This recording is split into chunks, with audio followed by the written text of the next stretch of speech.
Oi, gente, delícia estar aqui de novo, mais uma vez a gente junto. Tá curtindo os vídeos? Se inscreve, comenta. Olha só, gente, vocês sabem que eu sou mãe de um pré-adolescente de 13 anos e uma adolescente de 16 anos. Então o meio que eu frequento é esse. E de outras crianças também, claro, eu tô sempre na escola. E uma coisa que a gente tem muito ouvido falar agora é em déficit de atenção. Toda hora esse tema, déficit de atenção, será que tanta criança tem déficit de atenção? Então hoje eu convidei um mestre nesse assunto e um dos maiores psiquiatras do Brasil em termos de transtornos infantis. Comigo hoje, Fábio Barbirato.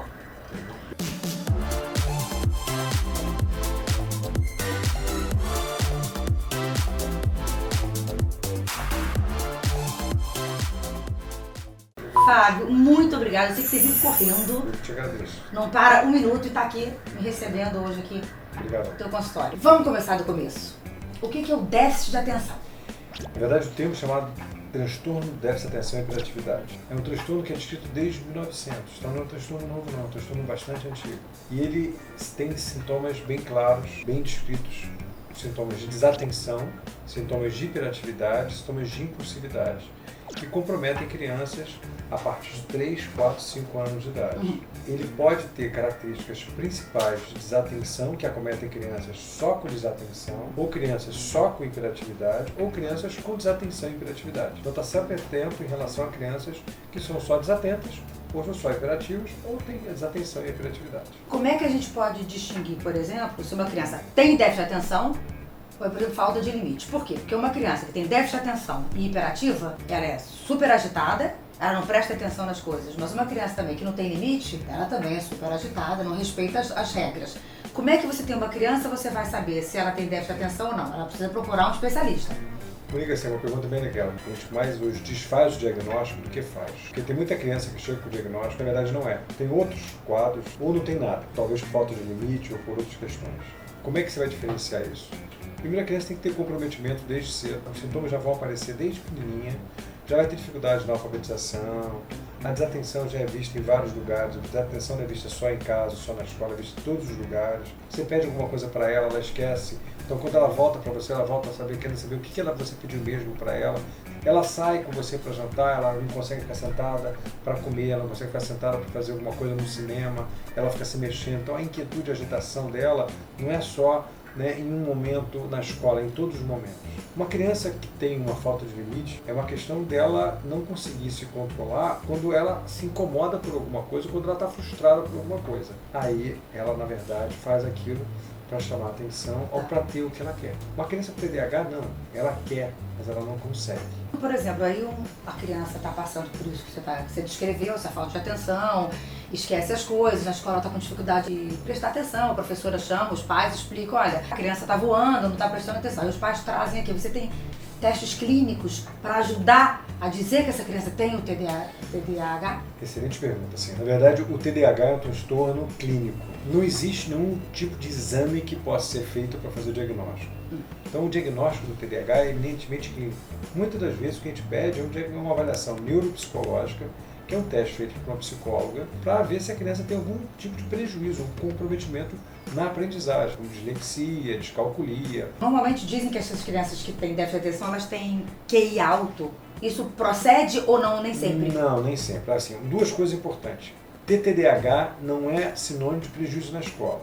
Quando a criança tem muito comprometimento na escola, a gente tem que avaliar se ela tem outro prejuízo, como TDAH e ansiedade, TDAH e dislexia. Que são as comorbidades? Que são as comorbidades. Quais são as mais comuns? Só para as pessoas entenderem o que é essa tal da comorbidade. Comorbidades são como dois problemas. Por exemplo, você tem astigmatismo e miopia. Eu tenho astigmatismo e miopia. São dois problemas que nós temos nos olhos. A depressão e ansiedade, que é a diabetes e hipertensão. Então, são dois problemas diferentes que estão presentes no próprio indivíduo. Então, o TDAH com ansiedade, que é comorbidade. O TDAH com dislexia, que é comorbidade. Então, quando a criança tem muita dificuldade na escola, normalmente não é TDAH sozinho. Ela está com alguma coisa além do TDAH ou não é TDAH. Então, ela pode ter dislexia, ela pode ter ansiedade. Aí sim, essas testagens são importantes para a gente poder avaliar o que ela tem a mais. Tá. E a criança com TDAH, você indica tratamento? O tratamento é essencial e quanto mais precoce, melhor. Porque quanto mais precoce, você vai evitar prejuízo lá na frente. Quais são os prejuízos lá na frente de uma criança? Eu quero depois falar sobre o tratamento do TDAH que ele indica, mas eu gostaria de saber o seguinte: se a criança não se trata, vai levando. Quais são os prejuízos lá na frente? Isso é muito importante. Olha, tem um grande autor que é super importante, chamado Russell Barkley. Ele tem um trabalho importantíssimo que ele acompanhou jovens de 12 até 26 anos. Ele mostra o seguinte: aqueles jovens que não foram tratados têm maior chance de evasão escolar, dificuldade de entrar na faculdade, prejuízo em relação à carteira de motorista, de perder a carteira de motorista, porque avanço sinal, né, não dirige corretamente, pegar DST, porque transa sem camisinha na adolescência, gravidez precoce, e o pior, o TDAH é uma porta de entrada para o uso e consumo de drogas. Nós temos na adolescência um período que a gente chama de fase de descoberta, em que quase todos os adolescentes eles fazem uma fase de experimentação, eles experimentam a droga. Então o cara experimenta a maconha como qualquer outro jovem, só que quem tem TDAH tem maior chance, 3, 4, 5 vezes mais, de permanecer usando essa maconha ao longo da vida. Dificilmente, por causa do controle do impulso, ele não tem esse controle do impulso, por causa da baixa autoestima, porque ele não rende tão bem, por causa da dificuldade de sociabilização, por causa das questões que ele vem acarretando desde a infância por causa do TDAH. Então é muito importante o diagnóstico precoce e o tratamento. Né? Como muita gente fala, o tratamento vicia, o tratamento causa isso. Não, o tratamento evita que ele venha usar droga que vai viciar. Entendi. E qual é o tratamento? Foi feito um estudo multimodal em 1999, ou seja, no século passado. Eles pegaram 4 tipos de tratamento, um só medicamentoso, outro só terapia, outro terapia e medicação no grupo conjunto e outro trabalho tratado por profissionais não treinados. O que deu resultado pior foi exatamente aqueles tratados por profissionais não treinados, que deram medicações com subdose, deram medicações erradas ou não fizeram nada. Aquele que fez com medicação teve algum resultado, mas pararam o tratamento e acabaram caindo. A terapia ajudou, mas não teve um resultado tão bom. Então o trabalho melhor foi aquele que fez a medicação e a terapia. A terapia não envolve só a criança, para ela criar estratégias e ferramentas para ela saber lidar com a dificuldade dela e no futuro, quem sabe, até não precisar mais da medicação.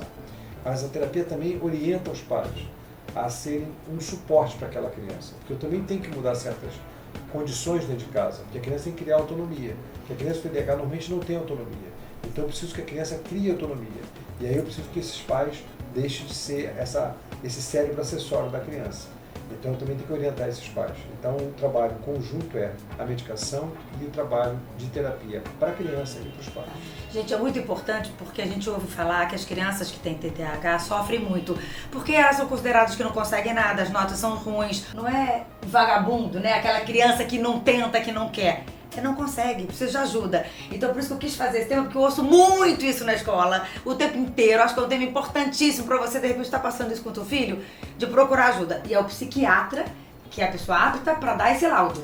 2 coisas que você falou que eu acho que é super importante. Rótulo é dizer que ele é vagabundo, que ele não estuda, que ele não quer nada. Mas a gente ouve isso. O TDAH não é rótulo, o TDAH é um diagnóstico clínico que está aqui no Manual, né, de Saúde Mental norte-americano. A Organização Mundial de Saúde coloca o TDAH como um transtorno, como é diabetes, como é hipertensão. E segundo, na verdade, o tratamento é importante porque viabiliza que a criança consiga chegar lá. E é muito importante, eu gostaria que você falasse também, que as escolas, elas tenham método para ajudar essas crianças que levam laudo de déficit de atenção, não é isso? Sim, na verdade, hoje em dia, as escolas têm uma obrigação e tem até uma lei para isso, tanto para a criança que tem dislexia como TDAH, para fazer algumas adaptações. Tipo, se a criança está na frente, a criança tem letras maiores, tem um espaço entre as provas letras, adaptadas, não é isso? Provas adaptadas, a criança faz prova em lugares diferentes. O próprio Enem, hoje, a criança que tem TDAH, ela tem 1 hora a mais para fazer prova, ela faz a prova em lugar diferente.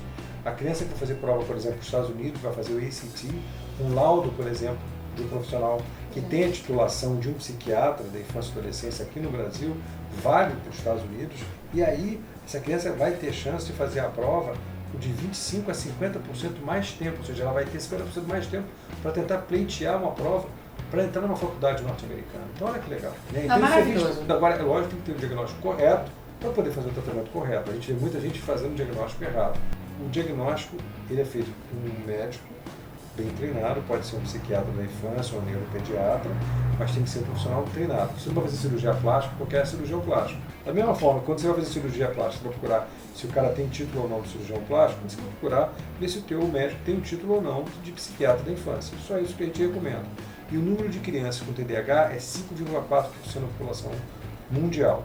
Os outros 95% não têm TDAH. Os Os outros 95 é falta de limite, são outras coisas. Não é à toa que esse cara é um dos melhores psiquiatras do Brasil. E tá aqui no canal Jeito de Ser. Muito obrigada. Obrigado, Nick. Obrigada. Gente, um beijo. Curte, se inscreve. Tamo junto misturado. Beijo. Muito obrigada.